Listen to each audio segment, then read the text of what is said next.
नमस्कार मंडळी, गौरीज किचन आणि बरेच काही मध्ये मी गौरी तुमच्या सगळ्यांचं खूप खूप स्वागत करते। मंडळी, आज आपण बनवणार आहोत छोले भटुरे।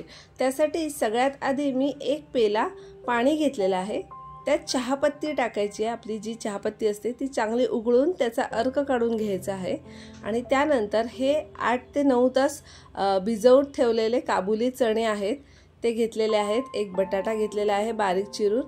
हे सगळं मिश्रण एकत्र करायचं कुकर मध्ये।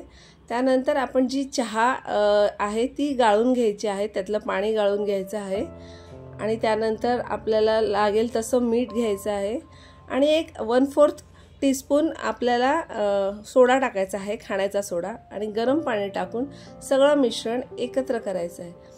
ही स्टेप का सांगते कारण काय, जे आपण चहापत्ती का घ्यायची तर त्याने टेक्स्चर छान येतं, कलर छान येतो आणि चवही छान लागते।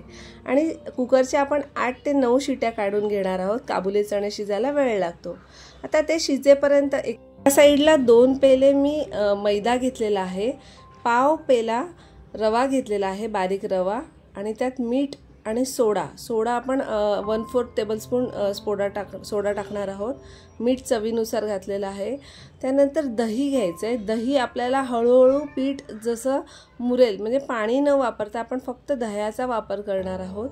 दही लागेल तसं पीठ मळून घ्यायचं। एकदम पातळ पीठ मळायचं नाहीये आणि जाडही मळायचं नाहीये, घट्टही मळायचं नाहीये। थोडं सॉफ्ट आणि असं रबरासारखं चिवट झालं पाहिजे, त्याप्रमाणे आपण पीठ मळून घ्यायचं आहे।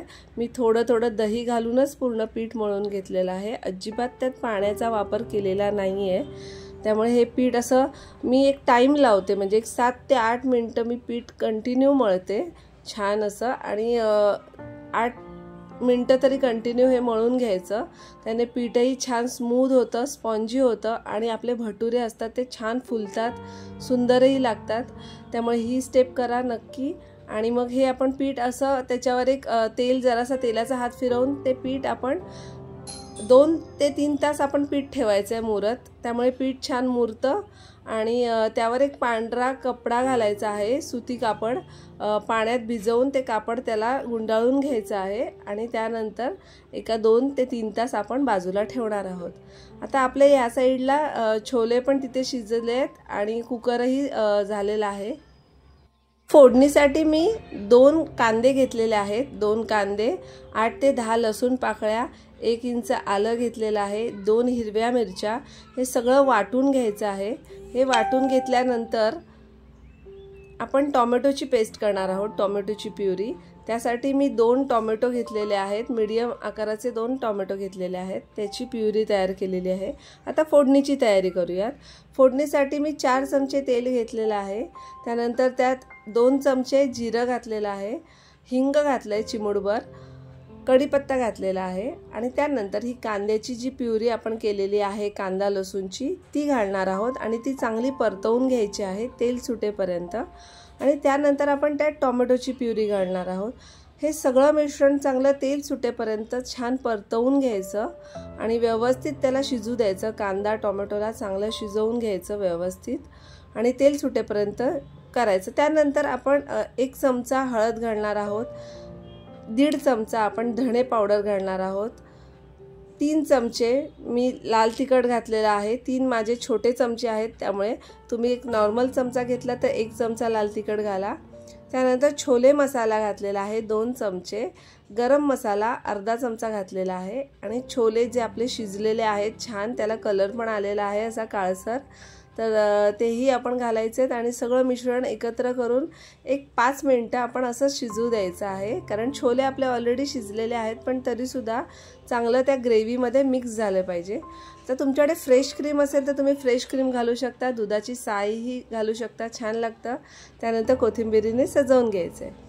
आता आपलं छान पीठ मुरलेलं आहे तोपर्यंत, तर आता पिठाचं आपण छान परत एकदा थोडंसं मळून घ्यायचं आहे आणि त्याचे बारीक बारीक असे, म्हणजे एक लिंबाच्या आकारा एवढे गोळे करून घ्यायचे आहेत।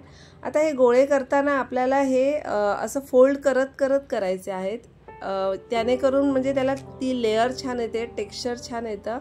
त्यामुळे ही स्टेप करा की पीठ घेतल्यानंतर ते असं छान असं फिरवून घ्यायचं आहे। हे गोळे करून घेतलेले आहेत सगळे। आता पीठ अजिबात लावायचं नाही आहे, कोरडं जे पीठ असतं ते लावायचं नाही आहे, आपण असेच लाटून घ्यायचे आहेत। त्याने आपलं छान म्हणजे फुलतातही छान भटुरे आणि अजिबात पीठ कडक होत नाहीत। पीठ लावल्यामुळे थोडे कडक होतात, त्यामुळे पीठ लावायचं नाही आहे।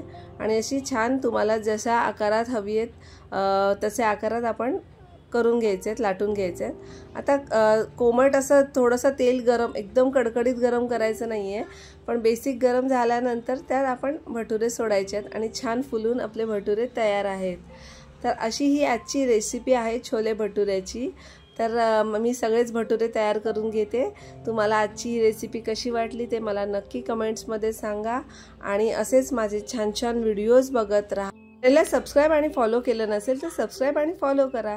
चला तर मग पुन्हा भेटू नवीन काहीतरी तुमच्यासाठी खास घेऊन, तोपर्यंत धन्यवाद।